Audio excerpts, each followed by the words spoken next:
presse d'Europe 1, Olivier Delagarde, avec encore aujourd'hui une actualité dominée par la politique. On commence par la conférence de presse d'Emmanuel Macron. Et on ne peut pas dire que les commentateurs en sont ressortis particulièrement convaincus. J'en prends pour preuve la lecture de la presse régionale, souvent moins partisane que la presse parisienne. Macron, à nouveau sur l'air du « moi ou le chaos », résume la Provence, dans les colonnes de laquelle François Tonneau n'a rien trouvé de très nouveau à cette dramatisation, sauf que plus les années avancent, plus le chef de l'État diminue de sa superbe, écrit-il. À Strasbourg, les explications d'Emmanuel Macron n'ont pas convaincu non plus Pascal Coquille, l'éditorialiste des dernières nouvelles d'Alsace. On ne joue jamais impunément avec des allumettes près d'un bidon d'essence, rappelle-t-il, car ce qu'omet sciemment de dire le chef de l'État, tout à sa volonté d'incarner encore et encore, jusqu'à l'absurde, la figure du sauveur d'un danger qu'il a lui-même précipité, c'est qu'une cohabitation n'a jamais empêché un gouvernement de gouverner.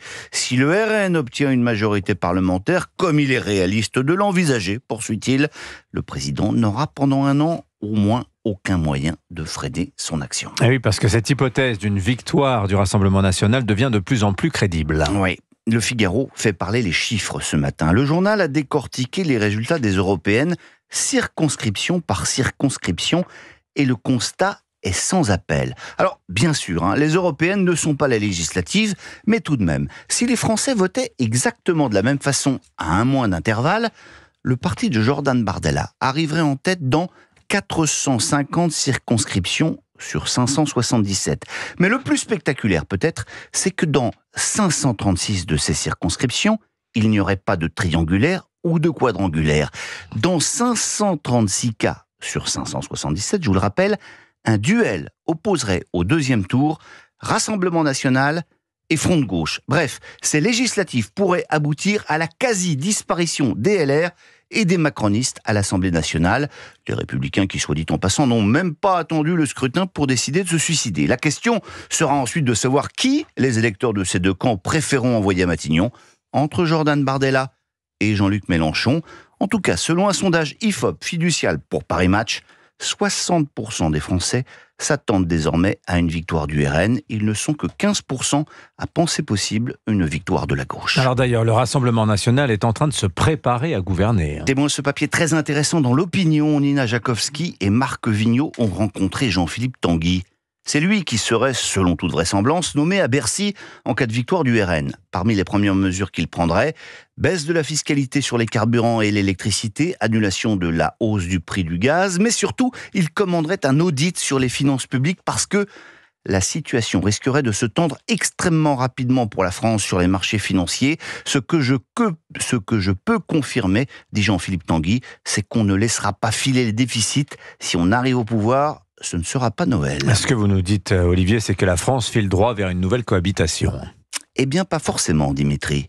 Parce qu'il n'est pas sûr qu'Emmanuel Macron, en cas de victoire du RN, reste longtemps à l'Élysée. Alors, je sais ce que vous allez me dire. Le président de la République a démenti hier, avec force, lors de sa conférence de presse, toute envie de quitter le pouvoir. Sauf que Le Point a recueilli les confidences de quelqu'un qui le connaît quand même assez bien. Sa femme. Brigitte Macron, et elle n'est pas la seule, écrit Mathilde Siraud, est convaincue que son mari préférerait quitter la scène qu'avoir à subir l'humiliation d'un partage du pouvoir avec le RN. Elle s'en est déjà ouverte auprès de visiteurs.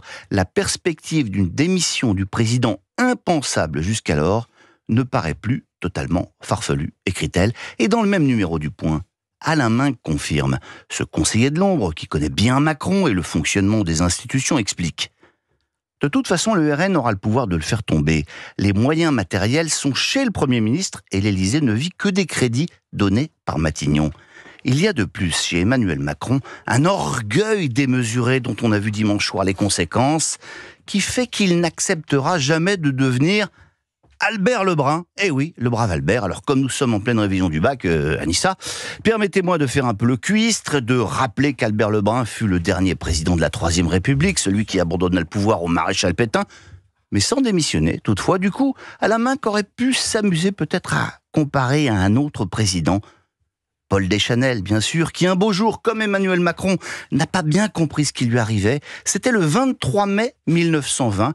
On retrouva le président de la République hébété, en pleine nuit, en pyjama, mais lui n'était pas victime d'une sortie de route politique, il venait juste par mégarde de tomber d'un train. Là, ce n'était pas une métaphore, en l'occurrence. Merci beaucoup, Olivier Delagarde, C'est votre historique. revue de presse.